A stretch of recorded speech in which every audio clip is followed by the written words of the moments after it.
দাঁড়িয়েছি, আমরা মব সন্ত্রাসীদের বিরুদ্ধে দাঁড়িয়েছি, আমরা সন্ত্রাসীদের বিরুদ্ধে দাঁড়িয়েছি, আমরা পুলিশ নামের কলঙ্ক যারা তাদের শাস্তির দাবি নিয়ে দাঁড়িয়েছি, আমরা একজন মাহারা সন্তানেরা মায়ের পক্ষে দাঁড়িয়েছি, একজন বাবাহারা এতিমের পক্ষে দাঁড়িয়েছি, একজন বিধবা নারীর পক্ষে দাঁড়িয়েছি, এই দেশে শান্তির পক্ষে দাঁড়িয়েছি।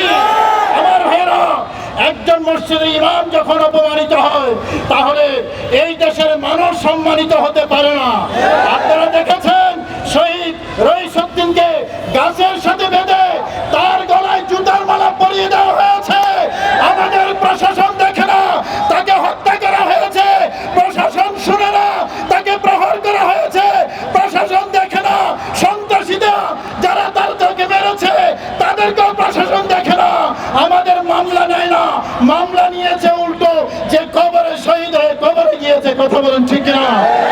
আমরা সে সকল প্রশাসনের যারা আছেন সতর্ক করে দিতে চাই, শহীদ রইসউদ্দিন বিচ্ছিন্ন কোনো ব্যক্তির নাম নয়।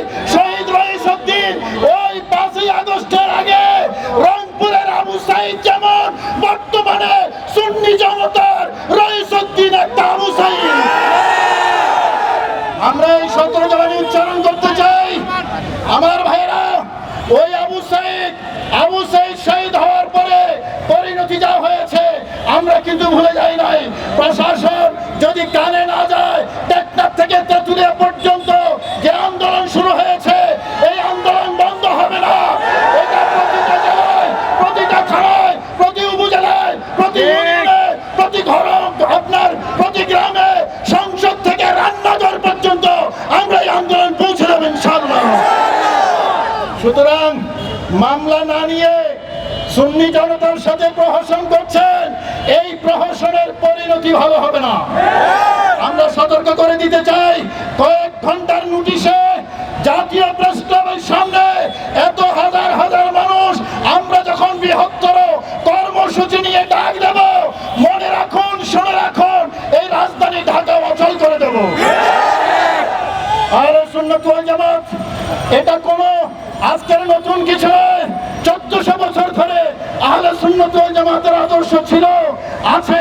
বাংলাদেশে হাজার হাজার পীর মাসে একটা দরবারের মানুষ যদি ঢাকা শহরে আসে, ঢাকা শহরে গাড়ি চলাচল করার কোনো রাস্তা থাকে না।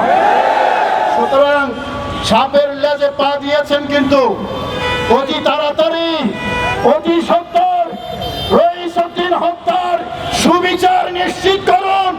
যদি সুবিচার নিশ্চিত না হয়, তার পরিণতিতে বাংলাদেশে যদি কোনো বিশেষ পরিস্থিতি তৈরি হয়, এটার জন্য আমরা দায় নেব না, সরকারকে দায় নিতে হবে। আমার ভাইরা, সুতরাং প্রশাসনের প্রতি আহ্বান জানাচ্ছি, আমার মিডিয়া কর্মী যারা, আপনারা দেখুন সেই পুলিশ, দালাল পুলিশ, উপপরিচালক সে মিথ্যাচার করেছে। পুলিশ আমাদের জনগণের টাকায় পুলিশ বেতন নেয়, মিথ্যাচারের জন্য পুলিশ নয়, সন্ত্রাসীদের পক্ষ নেওয়ার জন্য পুলিশ নয়, মব সন্ত্রাসকে পৃষ্ঠপোষকতা দেওয়ার জন্য পুলিশ নয়। আমরা পুলিশ বাহিনীর প্রতি আহ্বান জানাচ্ছি, আপনারা সত্যের পক্ষে আসুন, ন্যায়ের পক্ষে আসুন, মজলুমের পক্ষে আসুন, জালেমের পক্ষ নেবেন না। ওই পুবাইল থানাকে নাম হলো পুবাইল থানা, কিন্তু কাজে দেখা যাচ্ছে 5ই আগস্টে যাত্রাবাড়ি থানা। যাত্রাবাড়ি থানা হয়ে উঠতে আর কোনো থানাকে দেওয়া হবে না। আমরা যাত্রাবাড়ি থানা চাই না, আমরা আদর্শ পুলিশ চাই যারা জনগণের বন্ধু হবে, সন্ত্রাসীদের বন্ধু যারা, তাদের জায়গা বাংলাদেশে হবে না। আমার ভাইরা, আজকের এই বিশাল গণজমায়েত থেকে আমি আরেকটি বিষয়ে আমার সাংবাদিক বন্ধুদের দৃষ্টি আকর্ষণ করব। আপনারা সেই বিষয়টা আহলে সুন্নাত ওয়াল জামাতের পক্ষ থেকে আপনারা মিডিয়ায় প্রচার করবেন। নারী বিষয়ক সংস্কার কমিশন যে রিপোর্ট দিয়েছে আপনারা সেটা দেখেছেন। নারী বিষয়ক সংস্কার কমিশনের সেই রিপোর্ট কোরআন বিরোধী, সুন্নাহ বিরোধী,